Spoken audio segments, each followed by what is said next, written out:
Hey guys, my name is Lorraine Wright, and thank you so much for inviting me to speak today. Sorry I couldn't be there in person, but I'm super excited to share my experience of how things have been for me doing business in Ghana. So I'll be sharing a little bit about my experience and also some tips and tricks for anyone that's also looking to go out to Ghana and do business there. So just a little bit of background in terms of who I am. So I'm a British-born Ghanaian. I am a self-proclaimed chief side hustler. So I was gifted this show actually. But anyway, basically, I like to get involved in a lot of different things. And in Ghana, I have my hands in multiple different pies. So I actually am the owner of a beauty salon called Leona Nails. You can find us in Laboni in the heart of Accra. So if you're heading over to Ghana for Christmas, do reach out to us. Do come over for your nails, your manicures, your pedicures, men and women, and we will be happy to serve you lashes, etc. And I've been running that business since January 2019, so almost 3 years now.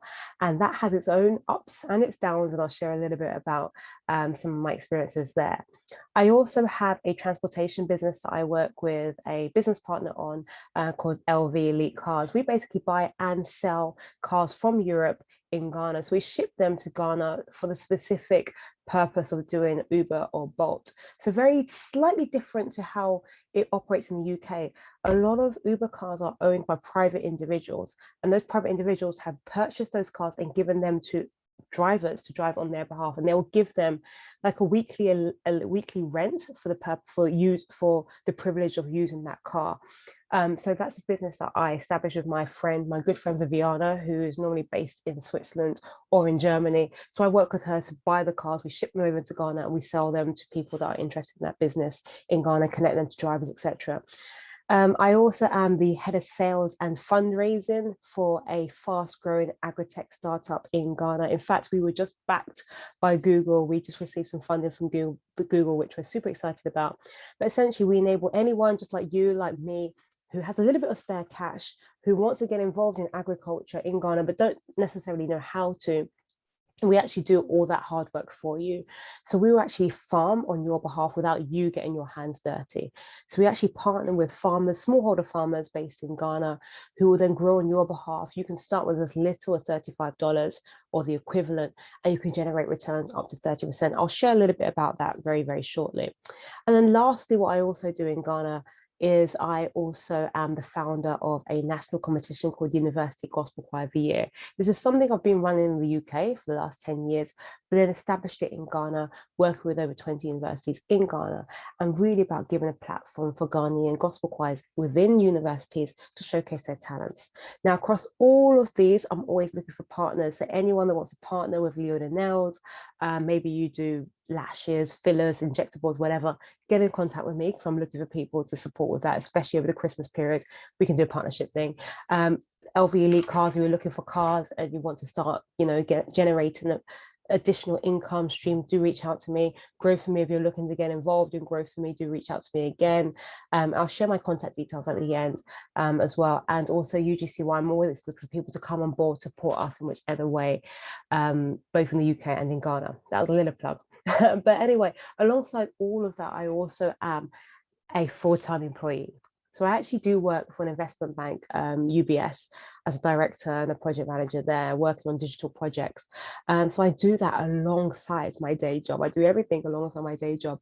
And I'm also an agent, a property agent for a property company in Ghana called Whitewall Properties. We tend to have properties from about $100,000 upwards. So anyone looking for properties, apartments, houses in prime locations, do reach out to me. I'll be more than happy to help facilitate that as well. So growth for me. Growth for me is actually something I'm super, super excited about and passionate about, especially with now it being Google backed.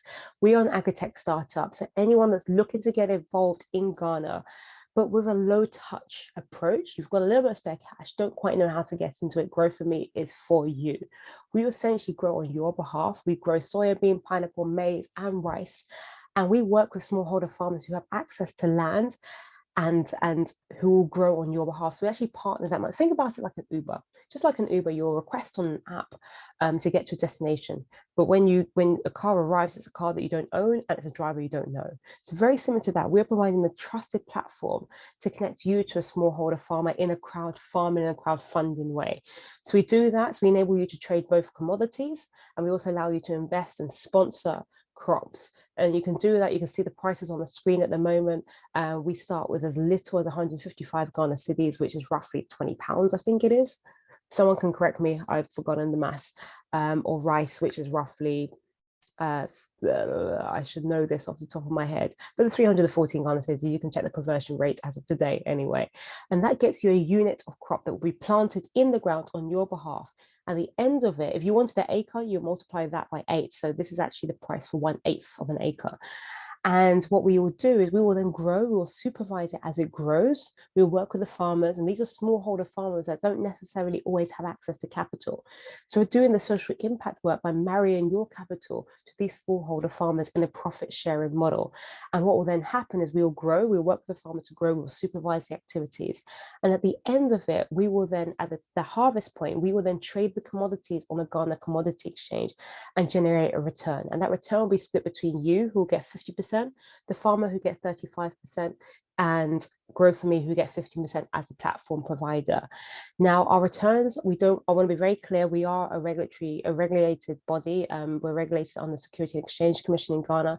So I'm mandated to say that I can't, and we don't guarantee return on your sponsorship. Your capital is at risk. We have a proven track record of delivering results up to 30% return on someone's sponsorship in a period of that cycle. So if you look at these cycles, the start date and the end date, you're looking at, from 6 months upwards that you can potentially generate these returns in. But anyone looking to get involved, do sign up at growforme.com. Please use my referral code Lorraine, all in lowercase, or you can reach out to me and we can spend some time talking about it in more details. Just drop me a calendar invite through my Calendly, which is calendly.com/Lorraine H. Wright. So just reach out to me or email me at lorraine@growforme.com, and I'll be more than happy to walk you through this. So a little about my timeline. 2012 was my return. Like literally, when they talk about the year of return in 2019, I'm like, my year of return was 2012. Does anyone remember like Rhapsodies or Shaka Zulu or Aphrodisiac? Oh God, I'm actually showing what I was up to those times, but that was my year of return, right? I started traveling to Ghana by myself, without family, but with friends, just trying to absorb myself in the culture, what's going on. 2015, I started my first event in Ghana. 2018, I was working with my friend Viviana, and we started shipping in Uber cars. Uber just arrived in Ghana in 2017. And was like, this is a great opportunity, we might as well jump on it. Anyone wants to find out more about my journey there, check out my YouTube channel. I do talk more about how the Uber business works. 2019, I established Leona Nails. So that is the beauty spa that I am running currently. And in 2020 is when I joined Grow For Me as an organization as well. So that's been my timeline, but that's just to show that things don't happen overnight when it comes to Ghana. Things take time. You have to assimilate yourself in what's going on in Ghana. And there's a new motto at the moment that the government has said, which is called Grow in Ghana, grow with Ghana, grow in Ghana. You have to be in Ghana in order to grow with Ghana. Anyway, there was a time that I was having a conversation with my brother, and he mentioned this statement, which I thought was really, really deep. Everyone in Ghana is an entrepreneur, but not everyone knows how to run a business. I was like, wow, word. Because I was like, it's true. Ghanaians are naturally born. They have the natural gift of hustling. We're natural born hustlers, right? That's just how it is. If you don't get paid a salary for 2 months, you'll still find food to eat, right? If you don't have, like literally, if you don't have a penny in your pocket, you'll still find food to eat. And I'm like, how are Ghanaians magicians like this? But when it comes to businesses, there's a challenge, right? How do we build sustainable businesses that make an impact and there is a legacy, right? And that is the challenge that exists on the continent. The shop owners, the kiosk owners, they are entrepreneurs. If they go away for the day, the 2 days, a week, the business won't run. So how do we make sure that our business runs without us, rather than the business having to rely on you, right? You want to be able to rely on the business for your income, yes, the business shouldn't rely on you. And that is what is lacking in Ghana, building the fundamentals around business to make sure that businesses succeed. So what have been some of the challenges for me?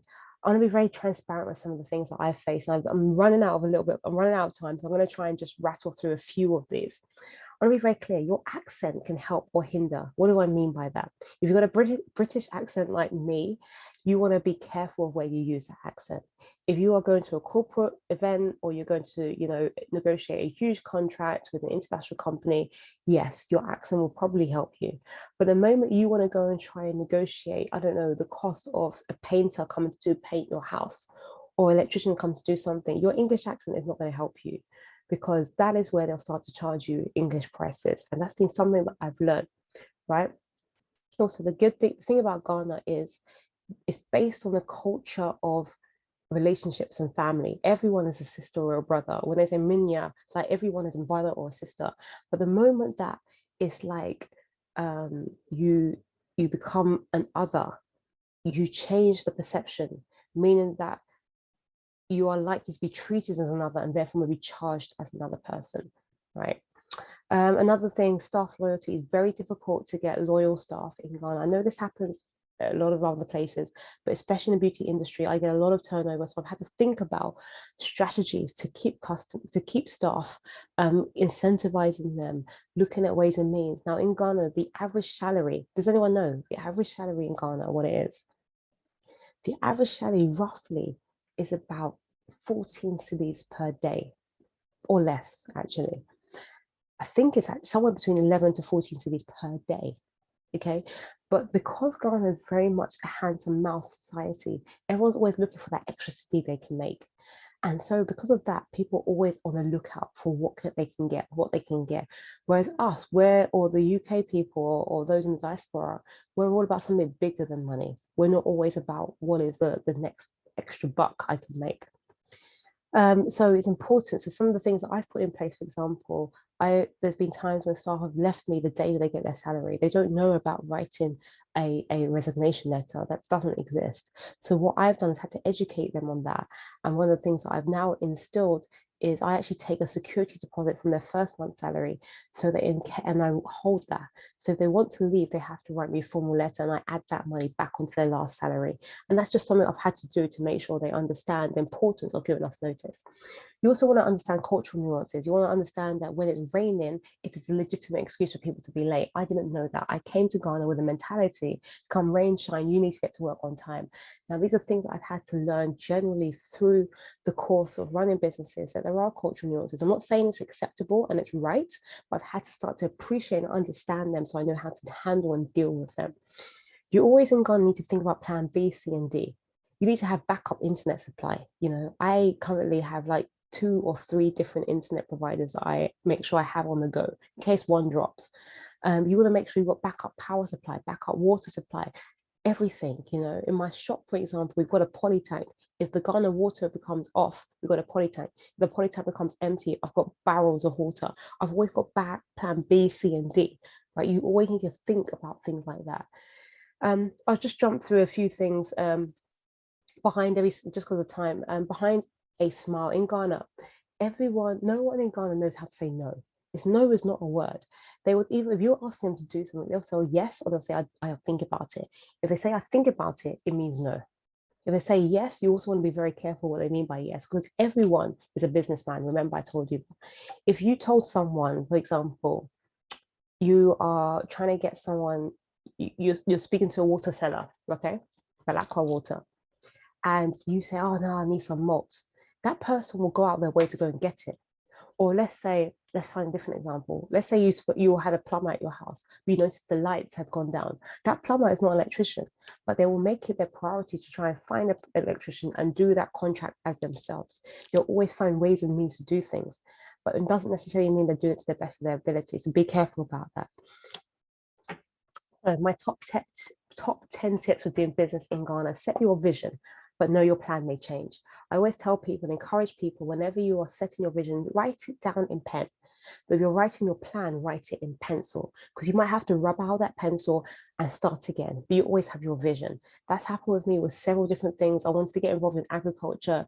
Me and my friend Viviana, we went to go and buy land, farmland. To this day, I haven't seen that farmland, but I'm in agriculture because I went to grow for me. Do you see my point?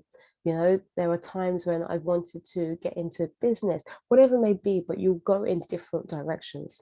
Number two, don't make quick decisions. I remember speaking to the CEO of Whitewall Properties, and he told me a story about a lady who had left the USA. And bear in mind, there was a Black Renaissance going on right now. A lot of people are leaving, African Americans especially, are leaving where they've grown up and they're migrating to Ghana. There's a Black Renaissance taking place. And because of that, a lot of people are giving up things that they've spent time building and trying to use that money to invest in Ghana. Now, I want to be clear, don't make quick decisions. Always ask questions. I'm begging you guys, ask questions, because there's a lot to learn about Ghana and you're not going to be able to know everything overnight. Don't make quick decisions. What I learned about this lady, she sold her house, got about $250,000, came into Ghana, bought some land and started building, just to realize that the land had some litigation issues and someone had just cheated her out of money. So she lost all her money. So imagine something like that. Don't make a rash decision. Number three, put systems in place. Remember, I told you about entrepreneur versus businesses. Business is a business that can operate without you. Think about Elon Musk. Think about Richard Branson. These guys can go to their islands or wherever for a month, 2 months, and it will not dent the profits of their business.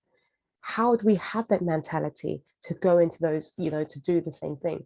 It means we have to put systems and structures in place. Do we have accountants in our business?